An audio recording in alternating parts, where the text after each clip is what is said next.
Hey guys, எல்லாரும் எப்படி இருக்கீங்க? கிட்டத்தட்ட அப்படி இப்படின்னு 40வது எபிசோட்க்கு வந்துட்டோம். கதையை ஸ்டார்ட் பண்ணுறதுக்கு முன்னாடி சப்ஸ்கிரைப் பண்ணாதவங்க சப்ஸ்கிரைப் பண்ணிக்கோங்க. ஆல்ரைட், வாங்க ஸ்டார்ட் பண்ணலாம். இது காதல் போதையடா நீ எனக்கு, அத்தியாயம் 40. மாயா, அந்த பொண்ணோட நடவடிக்கை சரியில்லைன்னு ஏற்கனவே நான் உங்ககிட்ட சொன்னேன்.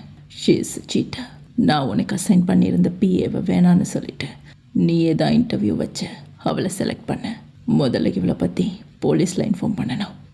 எனக்கு அன்னைக்கே தெரியும் இது இப்படி தான் நடக்கும்னு என்று விட்டு சர்வேந்திரன் தொலைபேசியை எடுக்க அதை பிடுங்கிய மாயா, ரிலாக்ஸ், துரோகத்தை நான் எப்போவுமே மன்னிக்க மாட்டேன்.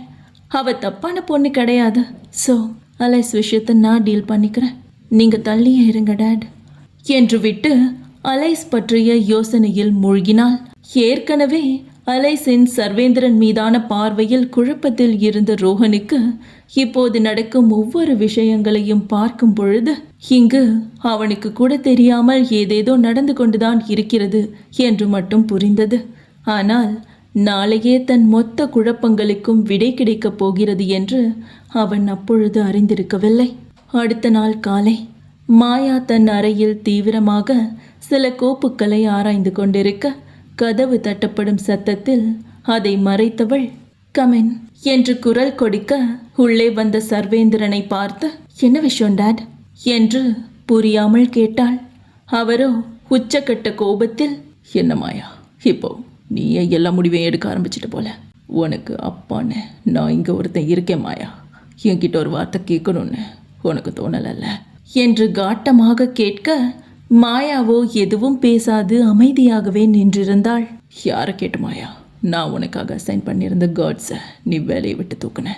கொஞ்சம் கூட என்னை மதிக்கவே மாட்டியா என்று சர்வேந்திரன் கோபமாக கேட்க, ஓ காட், இன்னாஃப், எனக்கு அவங்க மேலே நம்பிக்கை இல்லை. அவங்களோட நடவடிக்கை எனக்கு சரியாக தோணலை. அதான் அண்ட் அலைஸ் வேலையை ரிசைன் பண்ணிட்டா.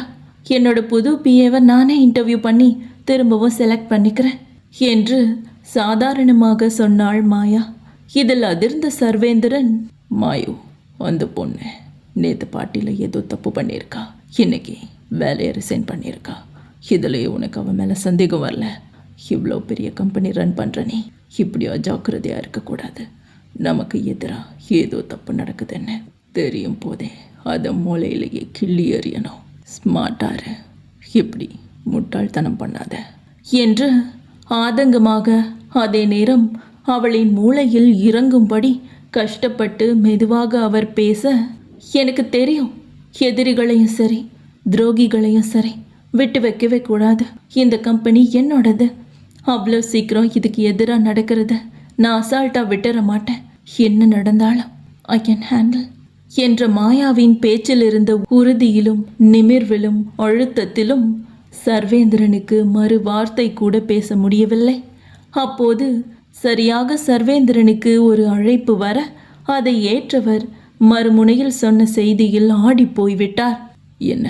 என்னடா சொல்ற, இது எப்படி சாத்தியம் என்று சர்வேந்திரன் கத்த, மறுமுனையில் என்ன சொல்லப்பட்டதோ தெரியவில்லை. ஓ ஷிட், உடனே கிளம்பி வரேன் என்று பதற்றமாக பேசிய சர்வேந்திரன் மாயா தன்னையே குறுகுறுவென பார்ப்பதை உணர்ந்து அழைப்பை துண்டித்து வெளியே செல்ல எத்தனிக்க அதை தடுத்தது மாயாவின் குரல். என்னாச்சு டாட், ஏதாச்சும் பிரச்சனையா என்று மாயா கேட்க, நத்திங்மா, கம்பெனியில் சின்ன பிரச்சனை, அதை நான் ஹேண்டில் பண்ணிக்கிறேன், நீ கவலைப்படாத என்று விட்டு விறுவிறுவென சர்வேந்திரன் அறையிலிருந்து வெளியேற போகும் அவரை புரியாது பார்த்து கொண்டிருந்தவளின் இதழ்கள் தன் அலைபேசிக்கு அலைஸ் அனுப்பிய புகைப்படங்களை பார்த்ததும் தானாகவே புன்னகைத்து கொண்டன. இங்கு ரோஹனோ யோசனையுடன் பால்கனி வழியே வெளியே வெறித்தவாறு நின்றிருக்க அவன் மனதிலோ பல குழப்பங்கள். மங்களூரில் இருக்கும்போது இட்டாலி செல்வதாக சொன்னதும் எங்கு தன்னவளை மறுபடியும் இழந்து விடுவோமோ என்ற பயத்திலும், சர்வேந்திரனால் மாயாவுக்கு ஏதாவது ஆபத்து நேர்ந்து விடுமோ என்ற பயத்திலுமே அவளுடன் இட்டாலி வந்தான் இவன். ஆனால் இங்கு தனக்கே புரியாது நடக்கும் சம்பவங்களில் குழம்பித்தான் போனான் அவன். சரியாக அந்நேரம் ரூஹி என்ற குரலில் சட்டென திரும்பியவன் அங்கு கதவு நிலையில் சாய்ந்தவாறு குறும்பு புன்னகையுடன் நின்றிருந்த மாயாவை முறைத்து பார்த்து, அது என் அம்மு என்ன கூப்பிடுறது Maya. Don't call me like that என்று காட்டமாக சொல்ல, ஓஹோ, நான் நேற்று ராத்திரி சொன்னது எதுவும் உங்க மண்டல ஏறல போல. என்ன மிஸ்டர் ரோஹன் என்று கேலியாக சொன்னவாறு அவன் அருகில் வந்தாள் மாயா. உனக்கு ஏற்கனவே என்கேஜ்மெண்ட் ஆயிடுச்சு, ஞாபகம் இருக்கா இல்லையா? ரோஹனும் கேலியாக அவளிடம் கேட்க அவனை முறைத்தவள், யா அண்ணா, எனக்கு ஒன்றுதானே பிடிச்சிருக்கு, அதனால மறுபடியும் அம்மா புராணம் பாடாம என் ஃபீலிங்ஸை புரிஞ்சுக்க ட்ரை பண்ண. எல்லா நேரமும் இவ்வளோ சாந்தமாக சொல்லிட்டு இருக்க மாட்டேன் என்று மாயா பதிலளிக்க, நோவே, அவளோட இடத்த யாராலையும் ரீப்ளேஸ் பண்ண முடியாத. இந்த பேச்சை இதோட நிறுத்திற. அண்ட் நான் போக வேண்டிய நேரம் வந்தாச்சு மிஸ் மாயா என்று ரோஹன் எங்கேயோ வெறித்தவாறு சொல்ல அவனை ஆழ்ந்து நோக்கியவள், அதுக்குள்ள என்ன அவசரம் மிஸ்டர் ரோஹன், என்னை உங்க கூடவே கூட்டிட்டு போகலாம், கொஞ்சம் வெயிட் பண்ணுங்க என்று குறும்பாக சொன்னாள். What are you jogging? அதான் சொல்கிறேன்ல, இந்த மாயா மகேஸ்வரி என் அம்மு கிடையாதுன்னு புரிஞ்சுக்கோங்க என்று ரோஹன் மறுபடியும் சொல்ல, வாய்விட்டே சிரித்த மாயா, ஆமாம், நான் உங்கள் அம்மு கிடையாது, அதே மாதிரி நீங்களும் உங்கள் அம்மாவோட ரூஹி கிடையாது, இந்த மாயாவோட ரோஹன். ஸோ மறுபடியும் என் முன்னாடி அம்மு பொம்முன்னு வேற ஒருத்தைய பற்றி யோசிச்சிங்கன்னா நான் யாருன்னு உங்களுக்கு காட்ட வேண்டியிருக்கும் என்று கடைசி வசனத்தை மிரட்டலாக சொல்ல, அவனுக்கோ அன்று தன்னவள் தன்னை காதலின் பெயரில் செல்லமாக மிரட்டியதுதான் ஞாபகத்திற்கு வந்தது. இல்லை இல்லை இல்லை, இது என் அம்மு கிடையாது என்று தலையை உலுக்கி சமன் செய்தவன், அன்று அவளை தான் ஒதுக்கியதற்கு இன்று தன்னை இவள் ஏங்க வைப்பதாக நினைத்து வாய்விட்டே எப்போதும் போல், என்னை ரொம்ப டார்ச்சர் பண்ணுற டெவில் என்று சலிப்பாக சொன்னான். டெவில் என்று கேள்வியாக கேட்டு சிரித்தவள், வாட் எவர், இதுக்கப்புறம் ஏன் முன்னாடி உங்கள் ஓடிப்போன லவரை பற்றி பேசாதீங்க, ரைட்? கடுப்பா இருக்கு, எல்லா நேரமும் கேட்டுட்டு இருக்க முடியாது என்று சொல்ல, அதில் கோபத்தின் உச்சத்திற்கே சென்றவன், ஷடாப், என் அம்மாவை இப்படி சொல்லாத, எனக்கு அது பிடிக்கல என்று லேசாய் கத்த, நான் என்ன பொய்யா சொன்னேன்? உங்களை விட்டுட்டு போன ஒருத்திக்காக இத்தனை வருஷம் காத்துட்ருக்கீங்க, இடியட். அவ போயிட்டா, அவ்வளவுதான், இனி எப்பவுமே வரப்போறதில்லை என்று மாயா கடைசி வசனத்தை அழுத்தி சொல்லவும், தன்னை மீறி அவள் குரல் வளையை கோபத்தில் ஒற்றை கையால் பிடித்து விட்டான் ரோஹன். கிட்டத்தட்ட தானே ரோஹனின் அம்மு என்று தெரியாமல் தன்னவன் வேறொருத்தியை பற்றி பேசுவதை பொறுக்க முடியாது மாயா சண்டையிட, தன் எதிரே நிற்பவளே தன்னவள் என்று தெரிந்தும் அவள் அவளை பற்றியே தவறாக பேசுவதை ஏற்றுக்கொள்ள முடியாமல் ரோஹனும் சண்டையிட, அங்கு இருவருக்கிடையிலான அளவு கடந்த காதலே அவர்களை ஆட்டி படைத்து கொண்டிருந்தது. அவளோ அவன் கண்களை அழுத்தமாக பார்க்க, அப்போதுதான் செய்து கொண்டிருக்கும் காரியம் உணர்ந்த ரோஹன் சட்டென கையை எடுத்து, ஐம் சாரி என்றவாறு அவளை இறுக அணைத்து கொள்ள, மாயாவிற்கோ கோபத்திற்கு மாறாய் சிரிப்புதான் வந்தது. அவனிடமிருந்து விலகியவள், சீக்கிரம் ரெடியாகி வெளியில வாங்க, நான் வெயிட் பண்ணிட்டு இருக்கேன், இன்னைக்கு நாம தீர்க்க வேண்டிய விஷயங்கள் நிறைய இருக்கு என்றவாறு வெளியே செல்ல, இல்லை புரியல என்ற ரோஹனின் பதிலில் அவனை திரும்பி அழுத்தமாக பார்த்தாள் மாயா.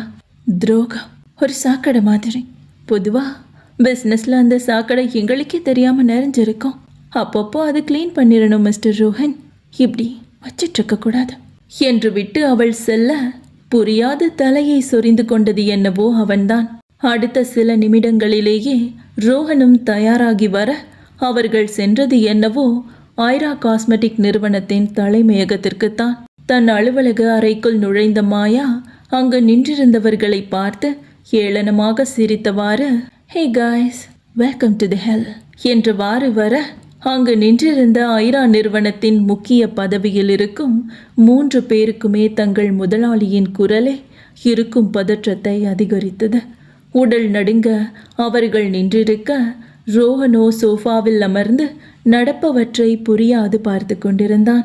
அந்த மேஜையின் விளிம்பில் ஒற்றை காலை மடக்கி அமர்ந்து கொண்ட மாயா தன் இருபுறம் இருந்த கோப்புகளை காட்டி, இது நீங்க எனக்கு கொடுத்த ரிப்போர்ட், அப்புறம் இது நீங்க எனக்கு கொடுத்திருக்க வேண்டிய ரிப்போர்ட், பட் ரெண்டுமே பேலன்ஸ் ஆகல, அது ஏன்னு தெரிஞ்சுக்கலாமா என்று கேலி குரலில் கேட்க, இல்லை இல்லை மேம், நாங்கள் சரியதான் அது என்று கம்பெனியின் நிதித்துறையில் முக்கிய பதவியில் இருப்பவன் ஏதோ சொல்ல வர மாயாவின் குரல் அவர் பேச்சை தடை செய்தது. ஓ, அப்போ நீங்க சரியாதான் உங்க வேலையை பார்த்துருக்கீங்க. That's okay. ஆனா என்னன்னா, இவ்வளோ பெரிய கம்பெனியை ஹேண்டில் பண்ணுறேன்னா உங்களை மட்டும் நம்பி இதெல்லாம் ஒப்படைச்சிருப்பேன்னு நீங்கள் எப்படி நினைக்கலாம்? நீங்கள் எனக்கு கொடுத்த ரிப்போர்ட்டுக்கு மேலாவே நீங்கள் பண்ண தப்பை சுட்டி காட்டி எனக்கு சரியான ரிப்போர்ட் கொடுக்கறதுக்கு ஆளுங்க ஒவ்வொரு டிபார்ட்மெண்ட்லேயும் இருக்காங்க. எனக்கு விசுவாசமானவங்க. துரோகம் அதிகமாயிருச்சல்ல, அவ்வளவு அசால்ட்டாக இருந்துருவேன்னு நினச்சிட்டிங்களா? என்னை முட்டாளாக்க உங்களுக்கு எப்படி தைரியம் வந்துச்சு என்று அவளின் வார்த்தைகளில் அவர்களுக்கு அந்த ஏசி குளிரிலும் வியர்க்க ஆரம்பித்தது. என்ன பார்க்குறீங்க? என்னடா எத்தனை வருஷம் நாம் கொடுக்குற ரிப்போர்ட்டை அமைதியாக பார்த்துட்ருக்குற எம்டி இன்னைக்கு ஏன் இப்படி லெஃப்ட் அண்ட் ரைட் வாங்குறாங்கன்னு தானே யோசிக்கிறீங்க? What to do? அப்படி இருக்க வேண்டிய நிலைமை. ஆனால் என்னை முட்டாளாக்க நினச்சிட்டிங்கல்ல, என்னை முட்டாளாக்குனா என்ன நடக்கும்னு தெரிஞ்சுக்க வேணாம் என்று மாயா கண்கள் சிவக்க கோபத்தில் கேட்க, இல்லை இல்லை இல்லை மேம், நாங்கள் என்று மற்றொருவர் ஏதோ பேச வர அதை குறுக்கிட்டவள், ஷராப், நோ அதர் டாக்ஸ். ஒரே கேள்விதான், எவ்வளவு பணம் வாங்கினீங்க என்று கேட்டு தன் அலைபேசியில் தனது ஆட்களுக்கு குறுஞ்செய்தி அனுப்பினாள். அடுத்த நிமிடம் அங்கு 10-15 பேர் அம்மூவரை சூழ்ந்து கொள்ள அங்கிருந்த ஒருவனோ பயத்தின் உச்சத்தில், எங்களை மன்னிச்சுக்கோங்க மேடம், இதெல்லாம் யாரு பண்ண சொன்னாங்கன்னா என்று உண்மையை சொல்ல வர, வாய மூடு என்ற மாயாவின் கத்தலில் அவன் பேச்சு தானாகவே தடைப்பட்டது. You know me better. Aira கம்பெனிஸில் வேலை பார்த்துட்டு வேற எந்த கம்பெனிக்கு போனாலும் உங்களுக்கு வேலை கிடைக்கிறது கேள்விக்குறிதான். அதுவும் என்னோட ஒரு வார்த்தை, எந்த கம்பெனியும் உங்களுக்கு வேலை கொடுக்க முன்னாடி வராது. நான் நினச்சா உங்களை எந்த கம்பெனிலையும் வேலை பார்க்க முடியாதபடி பண்ண முடியும். ஆனால் எதுக்கு நான் சின்ன பிள்ளைத்தனமாக நடந்துக்கிட்டேன், அதில் உங்கள் ஃபேமிலி பாதிக்கப்படும் எனக்கு நல்லாவே தெரியும். அதனால தான் அமைதியாக இருந்தேன். ஆனால் இனிமே முடியாது, நான் யாருன்னு காட்டுறேன் என்று பெருமூச்சு விட்டவள் அங்கிருந்த பாதுகாவலரிடம், இனி இவங்க இந்த சிட்டியிலேயே இருக்கக்கூடாது, என் கண்ணில் படவே கூடாது என்று விட்டு மார்புக்கு குறுக்கே கைகளை கட்டியவாறு அவர்களை அழுத்தமாக பார்த்தவாறு நிற்க, அவர்களோ காலில் விழாத குறையாக மன்னிப்பு கேட்க ஆரம்பித்து விட்டனர். அவர்களுக்கும் நன்றாகவே தெரியும், இத்தனை பெரிய கம்பெனியில் வேலை செய்துவிட்டு வெளியேறினால் வேறு எந்த கம்பெனியிலும் அவ்வளவு இலகுவாக வேலை கிடைக்காது என்று. அதுவும் நகரத்தை விட்டே மாயா அவர்களை ஒதுக்கி வைப்பதில் அவர்களுக்கு தூக்கி வாரி போட, கடைசியாக ஒரு தடவை மன்னிப்பு கிடைக்காதா என்ற ரீதியில் கெஞ்ச ஆரம்பித்து விட்டனர். ஆனால் மாயாவோ அதையெல்லாம் கண்டும் காணாதது போலிருக்க, அவளுடைய ஆட்களோ முதலாளி சொன்ன வேலையை கச்சிதமாக முடித்தனர். ரோஹனோ மாயாவுக்கு எதிரே வந்து நின்றவன் அவளை கூர்மையாக பார்த்தவாறு, ஏன் அவங்கள தடுத்த? அவங்கள உண்மையை சொல்ல விட்டு இருக்கலாம்ல, உன் எதிரிங்க யாருன்னு தெரிஞ்சிருக்கும், ஏன் நீ சொல்ல விடல என்று அழுத்தமாக கேட்க, ரோஹன், எதிரிகளை கூட நம்பலாம், ஆனால் துரோகிகளை நம்பவே கூடாது. நானே காசு கொடுத்து என்னை காட்டி கொடுங்கன்னு சொன்னால் அதையும் நெஞ்சில் ஈரமே இல்லாமல் பண்ணுவானுங்க. விட்டா அவனுங்க உங்களை கூட சொல்லியிருப்பானுங்க. எத்தனை நாளைக்கு நான் என் எதிரி கூட கண்ணாமூச்சி விளையாடுவேன்? ஒரு நாள் தானாகவே அவன் முகத்திற கிழிஞ்சு என் முன்னாடி நின்று தானே ஆகணும். அன்னைக்கு அவனை நேருக்கு நேராக நான் மீட் பண்ணிக்கிறேன். இப்போ எனக்கு இப்படியெல்லாம் அவனை பற்றி தெரிய வேணாம் என்று மாயா சொல்ல, அவளை மெச்சுதலாக பார்த்து வைத்தான் அவளவன். ஒரு பெருமூச்சு விட்டவள் அங்கிருந்த சில கோப்புக்களை எடுத்து புரட்டியவாறு, ரொம்ப டயர்டாக இருக்கு, வீட்டுக்கு போகலாமா என்று கேட்க, ரோஹனும் அந்த கோப்புக்களை சந்தேகமாக பார்த்தவாறு அவளுடன் நடந்தான். அதே சமயம் மற்றொரு முனையில் ஐரா காஸ்மெட்டிக் நிறுவனத்தின் தொழிற்சாலைக்கு பக்கத்தில் இருக்கும் ஒரு பழைய மூடப்பட்ட சின்ன தொழிற்சாலையை சுற்றி போலீஸ் அதிகாரிகள் நின்றிருக்க, சில ஆட்கள் கையில் விலங்குடன் அதிகாரிகளின் பிடியில் தலை குனிந்து நிற்க, பல பத்திரிகையாளர்களும் அங்கு கூடியிருந்தனர். அந்த பழைய தொழிற்சாலைதான் சர்வேந்திரன் தன் நண்பனும் ஆராய்ச்சியாளருமான மெட்ரிசன் கண்டுபிடித்த அக்வா டொஃபேனாவுடைய ஃபார்மியூலாவை டார்க் வெப் எனப்படும் இணையத்தின் மூலமாக சட்ட ரீதியற்ற முறையில் ஐரா நிறுவனத்தின் வியாபார குறியை பயன்படுத்தி உற்பத்தி செய்ய பயன்படுத்தும் இடம். இதை தூரத்திலிருந்து காரில் இருந்தவாறே பார்த்து கொண்டிருந்த சர்வேந்திரனுக்கு நன்றாகவே தெரியும், தன் ஆட்கள் எந்த சந்தர்ப்பத்திலும் உண்மையை சொல்ல மாட்டார்கள் என்று. அவர்களின் குடும்பம் எனும் பலவீனம் சர்வேந்திரனின் கையில் அல்லவா உள்ளது. அடுத்த நொடி அங்கிருந்து நகர்ந்தவருக்கு மாயா இருக்கும் இடம் மட்டுமே தற்போது தனக்கான பாதுகாப்பான இடம் என்று நன்றாய் புரிந்தது. இருக்கும் பதற்றத்தில் காரை நிறுத்திவிட்டு கார் சாவியை கூட எடுக்காமல் விறுவிறுவென வீட்டுக்குள் நுழைந்தவருக்கு சோஃபாவில் கால் மேல் கால் போட்டு அமர்ந்திருந்த மாயாதான் தென்பட்டாள். முயன்று தன் முகபாவனைகளை மாற்றி அவளின் எதிரே அவர் அமர்ந்து கொள்ள, அவரின் கலவரமான முகத்தை பார்த்த ரோஹனுக்கு சற்று நேரத்திற்கு முன்தான் அந்த சட்டரீதியற்ற உற்பத்திகள் நடந்த தொழிற்சாலை பிடிபட்ட செய்தி தெரிந்திருக்க, அடுத்து நடக்கப் போவதை ஒரு சுவாரஸ்யத்துடன் பார்த்து கொண்டிருந்தான். ரோஹன், ஒன் திங், எங்கள் தாத்தா ஆரம்பத்தில் கட்டின ஃபேக்டரி தான் அதான். அதுக்கப்புறம் புது ஃபேக்டரி கட்டினதும் அதை இழுத்து மூடிட்டாங்க. பட் இப்போ அங்கே இல்லீகலாக பிஸ்னஸ் நடந்திருக்குன்னு தெரியும் போது ரொம்ப ஆத்திரமாக இருக்கு. ஹவு டேர் தே, அதுவும் எங்கள் பிராண்டை யூஸ் பண்ணி இல்லீகலாக பண்ணியிருக்காங்க. இதை நான் ஒரு நாளும் சும்மா விட மாட்டேன் என்று மாயா ஆதங்கமாக பேச, சர்வேந்திரனும் தன் பதற்றத்தை மறைக்க அரும்பாடுபட்டார் என்று தான் சொல்ல வேண்டும். ரோஹனுக்கோ சர்வேந்திரன் தொடர்பாக ஆரம்பத்திலேயே தான் கணித்தது சரி என்றே தோன்றியது. அவர் மாயாவின் சொத்துக்களை அடைய ஆசைப்படுவதை தாண்டி சட்ட ரீதியற்ற முறையில் ஏதோ தவறு செய்வதை அன்றே அவன் யூகித்திருக்க, இப்போதே சர்வேந்திரனின் மொத்த திட்டமும் அவனுக்கு புரிந்தது. டேட், நான் ஒரு முடிவெடுத்திருக்கேன் என்று மாயா சொல்ல, சர்வேந்திரனோ முயன்ற முகத்தை சாதாரணமாக வைத்துக்கொண்டு, சொல்லு மாயா, என்ன விஷயம் என்று சொல்ல, சரியாக அப்போது உள்ளே வந்த வக்கீலை பார்த்த மாயா அவரை அமரச் சொல்ல, குடும்ப வக்கீல் வராது வேறொருவரை மாயா அழைத்திருந்தது சர்வேந்திரனுக்கு மேலும் குழப்பத்தை அதிகரித்தது. டேட், எனக்கு இந்த கல்யாணத்தில் இஷ்டம் இல்லை, நான் ரோஹனை லவ் பண்ணுறேன் என்று மாயா சொல்ல, இது எதிர்பார்த்ததுதான் என்பது போல் ரோஹனை முறைத்தவருக்கு இப்போது இருக்கும் நிலைமையில் இதை பெரிதுபடுத்தவும் தோன்றவில்லை. மாயோ, லியோவை பற்றி யோசிக்காம சுயநலமா நீ நடந்துக்கிற மாதிரி உனக்கு தோணலை. அவனை பற்றியும் கொஞ்சம் யோசி. அவன் பாவம் உன்னை ரொம்ப லவ் பண்ணான் என்று அமைதியாக சர்வேந்திரன் சொல்ல, சோஃபாவில் மார்புக்கு குறுக்கே கைகளை கட்டியவாறு சாய்ந்து அமர்ந்தவள், பிரச்சனை இல்லை, லியோ கிட்ட நான் பேசிக்கிறேன், எனக்கு ரோஹன் வேணும், இதுதான் என் டிசிஷன் என்று அழுத்தமாக சொல்ல, பல்லை கடித்து கொண்டு பொறுத்து கொண்டார் சர்வேந்திரன்.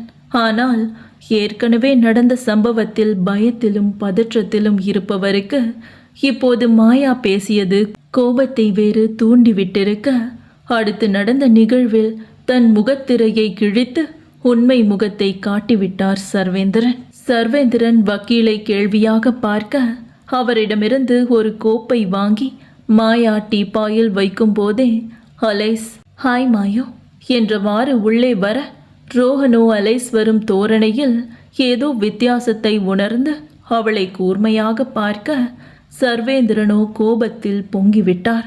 மாயா, இவ உன்னை ஏமாத்திட்டு இருக்கா, இன்னுமோ இவளை நம்பிட்டு இருக்க, நீ வெளியே போ சொல்ல அவளை என்று அவர் கத்த ஆரம்பிக்க, அலைஸ் அவர் கத்துவதை கண்டு கொள்ளாது மாயாவின் அருகில் வந்து அமர்ந்து கொண்டாள். டேட், ப்ளீஸ் ரிலாக்ஸ், நான் தான் சொன்னல, அவ தப்பான பொண்ணு கிடையாது. அண்ட் இப்போ நான் ஒரு முக்கியமான விஷயத்த சொல்ல போகிறேன், அதுவும் என் மொத்த சொத்து பற்றி என்று மாயா சொல்ல, என்ன சொத்தா, அதில் என்ன முடிவு பண்ணியிருக்கேன் என்று பதற்றமாக கேட்டார் அவர். டேட், நான் ரோஹனை கல்யாணம் பண்ணா அவங்க வீட்டுக்கு போயிடுவேன். அண்ட் என்னால் இந்த சுதந்திரமே இல்லாத வாழ்க்கையை இதுக்கு மேலே வாழ முடியாது. எனக்கு ரோஹன் கூட சந்தோஷமாக இருக்கணும். ஏதோ ப்ரோக்ராம் செஞ்ச கம்ப்யூட்டர் மாதிரி என்னால் நடந்துக்க முடியாது. நான் இதை உங்ககிட்ட சொல்ல வேண்டியதில்லை. யூனோவல், நான் இறந்தா என் சொத்துக்கு முழுக்க முழுக்க யார் சொந்தக்காரங்க அப்படின்னு நான் இது வரைக்கும் எழுதி வைக்கலை. ஆனால் இதுக்கப்புறம் அதெல்லாம் வைக்கணும்னு எனக்கு தோணுது. அதனால தான் இப்போ முடிவு பண்ணிட்டேன். இன்கேஸ் நான் செத்து போயிட்டேன்னா என் சொத்து முழுக்க ஆஃபனேஜ்க்கு போயிடும். அண்ட் என் கம்பெனியையும் ஹோட்டல்ஸையும் பார்த்துக்க நான் சில விசுவாசமான ஆளுங்களை அசைன் பண்ணியிருக்கேன். அவங்க பார்த்துப்பாங்க. அதான் நான் இப்போவே சொத்தோட முழு உரிமையையும் ஆசிரமத்துக்கு எழுதி வச்சுட்டேன். ரோஹன் கூட மங்களூர் போயிடலாமேன்னு இப்போ முடிவு பண்ணி என்று மாயா சொல்லி முடிக்கவில்லை. அதற்குள் என்ன சொல்ற நீ என்று ஆரம்பித்து கெட்ட கெட்ட வார்த்தையால் திட்டியவாறு டீப்பாயில் இரு கைகளையும் அடித்து கத்திக்கொண்டு எழுந்து நின்றார் சர்வேந்திரன். ரோஹனோ மாயாவை சந்தேகமாக பார்க்க அவளோ சர்வேந்திரனின் அதிர்ச்சியை கண்டும் காணாதது போல் இருந்தாள். சர்வேந்திரனுக்கு இதை பொறுத்து கொள்ளவே முடியவில்லை. இத்தனை வருடங்கள் இந்த சொத்தை அடைவதற்காகவே பொறுமையாக இருந்தவர் மாயா 6 வருடங்களுக்கு முன் மங்களூருக்கு சென்றபோது அவளை கொல்ல திட்டமிட்டதற்கு காரணம் கூட இப்போது தனக்கு கிடைத்திருக்கும் ஐரா நிறுவனத்தின் பொறுப்போடு சேர்த்து மாயா இறந்ததும் மொத்த உரிமையையும் தன் பெயருக்கு மாற்றிக்கொள்ளலாம் என்றுதான். இறந்த விடயம் தெரிந்தால்தானே ஆசிரமத்தின் பெயரில் மொத்த சொத்துக்களும் மாற்றி எழுதப்படும். இதுவே ஐரா நிறுவனத்தின் நிர்வாகி மாயமாகிவிட்டாள் என்றால் தானே மொத்தத்தையும் நிர்வகிக்கலாம் என்று கணக்கு போட்டு வைத்திருந்தார். ஆனால் அதுவும் முடியாது. மீண்டும் மாயா கம்பெனியை பொறுப்பேற்கப் போகிறேன் என்று இட்டாலி வந்தபோது அவளுக்கு விபத்தை ஏற்படுத்த அவளோ இறக்காது நினைவுகளை மறந்து போனாள்.